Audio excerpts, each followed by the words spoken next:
que la tierra es nuestra, es tuya y de aquel, de Pedro y María, de Juan y José.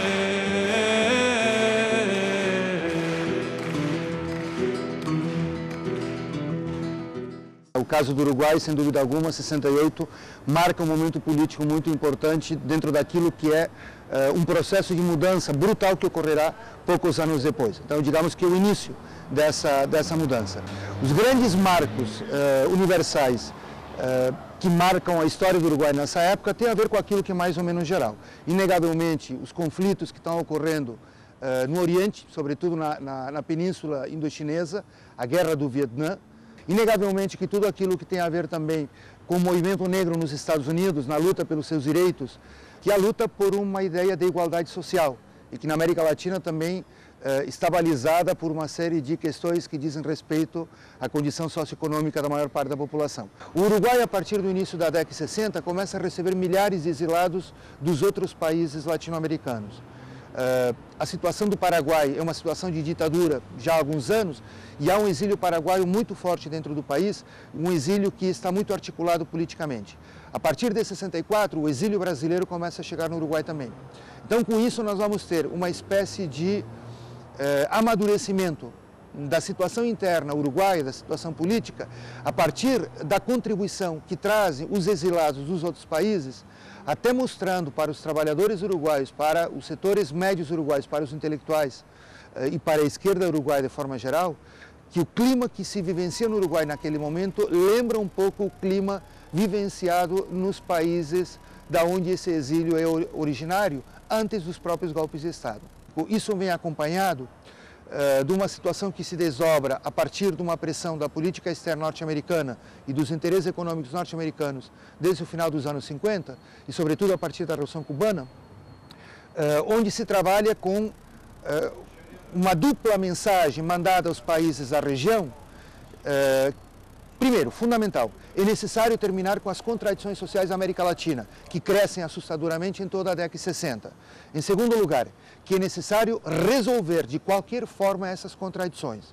E os Estados Unidos, a partir da sua política externa, desenvolvem duas grandes diretrizes.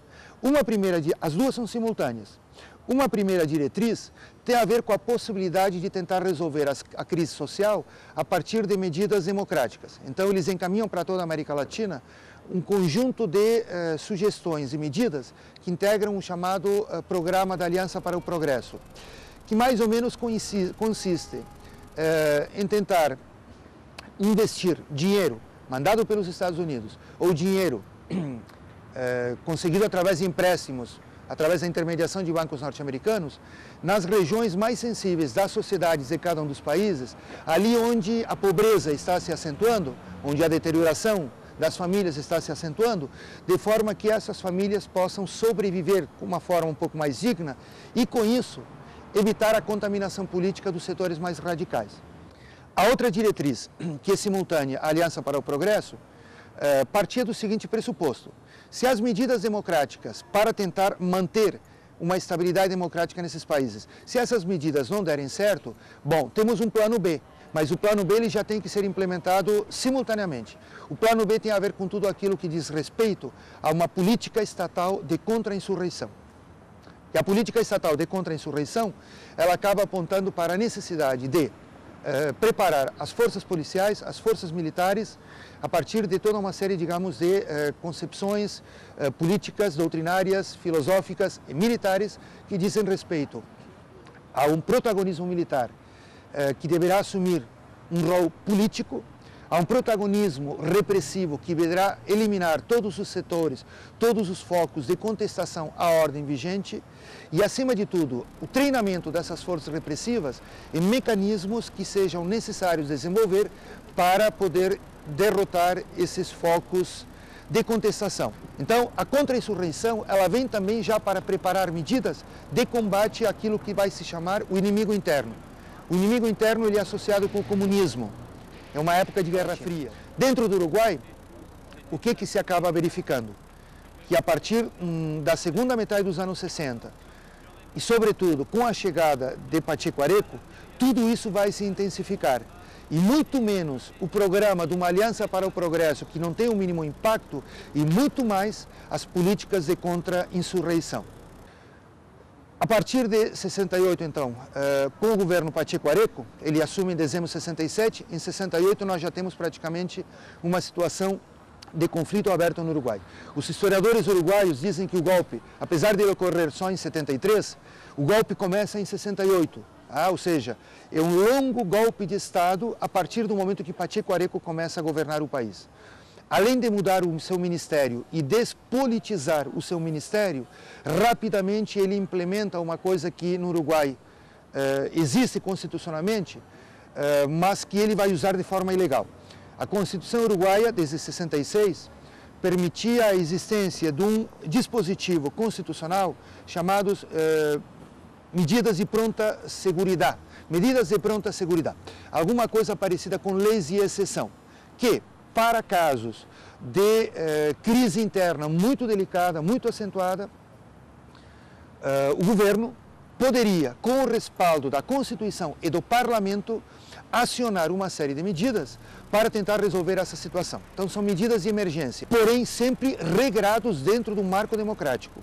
O movimento estudantil, nesse momento no Uruguai, ele vem por um amadurecimento muito forte, desde o início da década de 60, e que vai fazer com que em 68, independente do impacto francês, ou independente do impacto de uma série de outros acontecimentos que dizem respeito aos estudantes do mundo, eles de por si já têm uma dinâmica própria e motivos particulares para se colocar diante disso.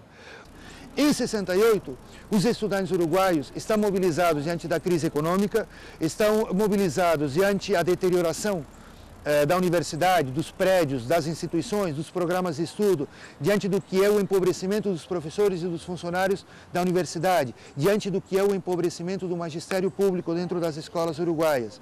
Ou seja, os estudantes já, até pela capacidade que têm de abstração e de entender a realidade política do país, eles são uma espécie de vanguarda de tudo isso. Nós vamos ter no Uruguai, assim como temos em outros países, estudantes assassinados pela repressão estatal no ano de 68, muito antes do golpe de Estado. Quero frisar isso porque 68 no Brasil ele é um contexto de ditadura, embora no final de 68 a ditadura ela recrudesce.